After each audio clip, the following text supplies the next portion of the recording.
আসসালামু আলাইকুম রহমতুল্লাহি ওয়া বারাকাতুহু। আমরা গতানুগতিকভাবে তাসাউফ ও আত্মশুদ্ধি বইটি পড়ে আসছি, যেটি লিখেছেন আল্লামা জাস্টিস তাজুল ওসমানী দামাত বরকাতুহুল আলিয়া। আমরা যে অধ্যায়টি পড়ে যাচ্ছিলাম সেটা হলো তাজকিয়া কী জিনিস। এই অধ্যায়ের বেশ কিছু পয়েন্ট আমরা আলোচনা করেছি।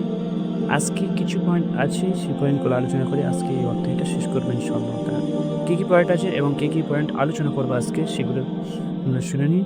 প্রথম পয়েন্ট, অন্তরের আমলের মধ্যে হালালও আছে, হারামও আছে। দ্বিতীয় পয়েন্ট, ইখলাস অন্তরের হালাল একটি আমল। তৃতীয় পয়েন্টটি হলো শকর এবং সবর বা ধৈর্য অন্তরের আমল। চতুর্থ পয়েন্টটি হলো অহংকার অন্তরের একটি হারাম কাজ। পঞ্চম পয়েন্টটি হলো এরই নাম তাজকিয়া। ষষ্ঠ পয়েন্টটি হলো তাসাউফের মূল হাকিকত। এবং লাস্টে সারমর্ম, কেন তিনি এই অধ্যায়টি শেষ করেছেন। তো আজকে পয়েন্টগুলো আলোচনা করব। প্রথম পয়েন্টটি হলো যে অন্তরের আমলের মধ্যে হালালও আছে, হারামও আছে। সেখানে তিনি কি বলেন? মোট কথা, এই অন্তরের মধ্যে যদি ভালো খায়েশাত জাগ্রত হয়, ভালো জজবা সৃষ্টি হয়, সঠিক ইচ্ছা শক্তি জাগ্রত হয়, তাহলে এরই নাম তাজকিয়া। কেননা তাজকিয়ার অর্থ হলো নিজের কল্পকে খারাপ খায়েশাত, খারাপ জজবা, খারাপ ইচ্ছাশক্তি থেকে পবিত্র করা। যেভাবে এই আমল যেগুলোকে আমরা বাহ্যিকভাবে আদায় করি, যেমন নামাজ, রোজা, জাকাত, হজ, এই সবগুলো বাহ্যিক আমল এবং এগুলো আদায় করা আমাদের জিম্মায় ফরজ।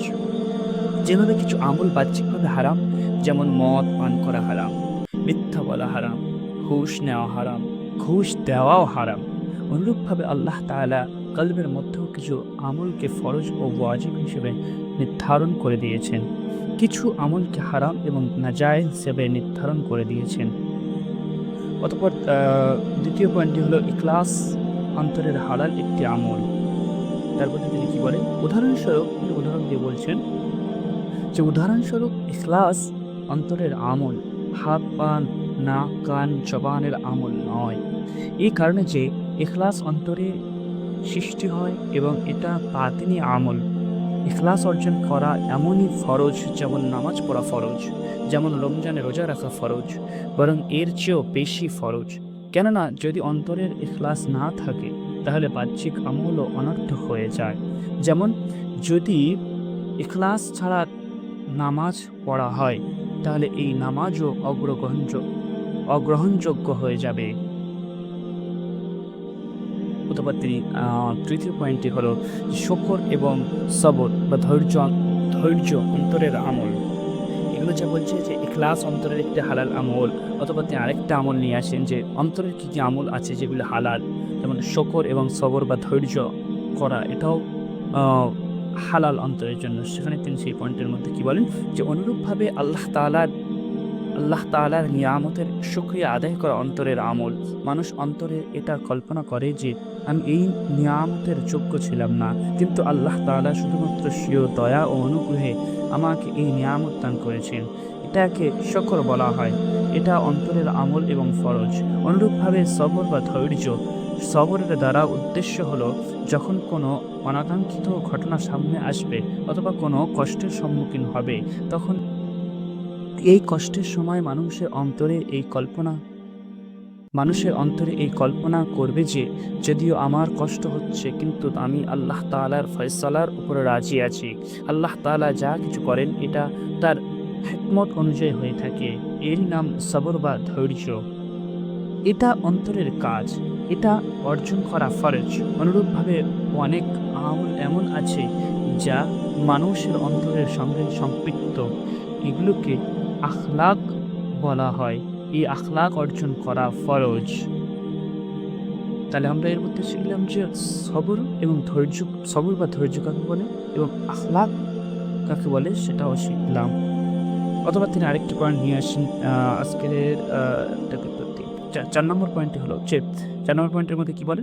অন্তরের সঙ্গে সম্পৃক্ত এমন কিছু আমল আছে যা হারাম। উদাহরণস্বরূপ অহংকার করা, অর্থাৎ নিজেকে বড় মনে করা এবং এটা মনে করা যে আমি সব থেকে বড়, এটা অহংকার যা অন্তরে সৃষ্টি হয়। অনেক সময় এই অহংকার মুখে প্রকাশ পায় না, বরং মুখে এসে এমন বলে যে আমি অনেক তুচ্ছ, আমি অযোগ্য, আমি কিছুই না। কিন্তু তার অন্তর অহংকারে ভরপুর থাকে, এভাবে যে সে অন্যকে তুচ্ছ মনে করে। এই অহংকার অন্তরের গোপনীয় রোগ এবং হারাম। অহংকার এত মারাত্মক হারাম যে শূকরের গোশত খাওয়ার চেয়েও বেশি হারাম। নাউযুবিল্লাহি মিন যালিক। মদ পান করার চেয়েও বেশি হারাম। নাউযুবিল্লাহি মিন যালিক। আল্লাহ। এ এই কারণেই যে অহংকারী মূলত আল্লাহ তাআলার সঙ্গে যুদ্ধকারী। অহংকার এমন শ্রেষ্ঠত্ব, অহংকার এবং শ্রেষ্ঠত্ব শুধুমাত্র আল্লাহ তাআলার জন্য শোভা পায়। এখন যে ব্যক্তি এটা বলে যে আমি সর্বশ্রেষ্ঠ, নাউজুবিল্লাহ, সে মূলত আল্লাহ তাআলার মোকাবিলা করছে। মোট কথা অহংকার অনেক বড় খারাপ জিনিস এবং হারাম। আল্লাহ তাআলা আমাদেরকে অহংকার থেকে বাঁচিয়ে রাখুন। আমিন। এরই নাম তাজকিয়া। অতঃপর আজকে পঞ্চম পয়েন্ট হলো এরই নাম তাজকিয়া। সেই পয়েন্টের মধ্যে তিনি বলেন, অনুরূপভাবে হিংসা অন্তরের একটি রোগ। অর্থাৎ কোনো মানুষের যখন কোনো নিয়ামত অর্জন হয়, এই নিয়ামত থেকে অন্তরে জ্বলন সৃষ্টি হতে থাকে যে এই নিয়ামত তার কেন অর্জন হয়েছে, তার থেকে এই নিয়ামত ছুটে যাক। অন্তরে এমন হিংসা সৃষ্টি হওয়া হারাম। মোট কথা, যেভাবে বাহ্যিক আমলের মধ্যে থেকে কিছু আমল ফরজ, কিন্তু কিছু ওয়াজিব, কিছু হারাম। অনুরূপভাবে মানুষের সঙ্গে সম্পৃক্ত যে জজবা, খায়েশাত, ইচ্ছাশক্তি, এর মধ্য থেকে কিছু ফরজ, কিছু ওয়াজিব এবং কিছু হারাম। এর মধ্যে থেকে যেগুলো ফরজ ও ওয়াজিব মানুষ সেগুলোকে ঠিক রাখবে, সেগুলো যেগুলো গুনাহ ও হারাম তা থেকে নিজের অন্তরকে বাঁচাবে। এরই নাম তাজকিয়া এবং এরই নাম অন্তরকে পবিত্র করা। অতএব এই আয়াতে বর্ণিত আছে ওয়াল্লাযীনা হুম লিযাকাতি ফাঈলুন, তারা তাজকিয়াকারী, অর্থাৎ সে অন্তরকে নাপাক চরিত্র থেকে, নাপাক জজবা থেকে, নাপাক ইচ্ছাশক্তি থেকে, নাপাক নিয়ত থেকে পবিত্র করে। এই লোকেরাই সফলতা অর্জনকারী। অথবা আজকে ষষ্ঠ পয়েন্ট হলো যে তাসাউফের মূল হাকিকত। এই পয়েন্টের মধ্যে তিনি কি বলেন, আপনারা হয়তো তাসাউফ শব্দটি বারবার শুনেছেন। আজ লোকেরা তাসাউফ সম্পর্কে ভ্রান্ত ধারণা সৃষ্টি করে এটাকে অধীন বানিয়ে ফেলেছে। অথচ তাসাউফের আসল উদ্দেশ্য হলো তোমাদের জজবাগুলো সঠিক হওয়া উচিত, তোমাদের আখলাক সঠিক হওয়া উচিত, তোমাদের খায়েশাত সঠিক হওয়া উচিত, এবং এগুলোকে কিভাবে সঠিক করা যাবে। তাসাউফের মধ্যে এই আমল বলে দেওয়া হয়। তাসাউফের হাকিকত, তোমাদের আখলাক সঠিক হওয়া উচিত, তোমাদের খায়েশাত সঠিক হওয়া উচিত, এবং এগুলোকে কিভাবে সঠিক করা যাবে।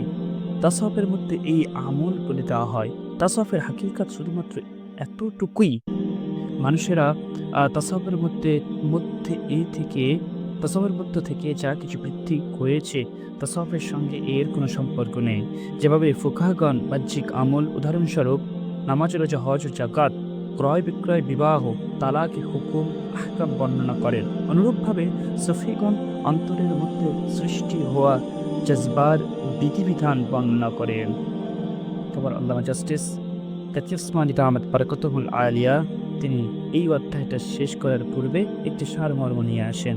সেই সারমর্ম তিনি কি বলেন, মোট কথা কোরআনুল কারীমে হুজুর সাল্লাল্লাহু আলাইহি সাল্লামের আগমনের যে উদ্দেশ্য বর্ণনা করেছেন, এর মধ্যে একটি গুরুত্বপূর্ণ উদ্দেশ্য হলো মানুষের আখলাকের তাজকিয়া করা। আল্লাহ তাআলা এটাকে এই আয়াতের মধ্যে ইরশাদ করেছেন যে ওয়াল্লাযীনা হুম লিযাকাতি ফাঈলুন। এর আরও ব্যাখ্যা আগামী জুমা করব ইনশাআল্লাহ। আল্লাহ তাআলা আমাকে এবং আপনাদের সকলের উপর আমল করার তৌফিক দান করুন। আমিন। ওয়া আখিরু দাওয়ানা আলহামদুলিল্লাহি রাব্বিল আলামিন। আজকে আমরা ৬টা পয়েন্ট এবং সর্বমোট ৭টি পয়েন্ট নিয়ে আলোচনা করে আজকের পর্বটা শেষ করলাম, এবং যে অধ্যায়টা আমরা পড়ছিলাম তাজকিয়া কি জিনিস, সে অধ্যায়টাও শেষ করলাম। পরের পর্বে ইনশাআল্লাহ তাআলা মুআশারা কিভাবে সংশোধন করবে, এই অধ্যায়ে নিয়ে আলোচনা হবে ইনশাআল্লাহ তাআলা। আজকে এই পর্যন্ত। আসসালামু আলাইকুম ওয়া রাহমাতুল্লাহ। জন্য দোয়া করবেন।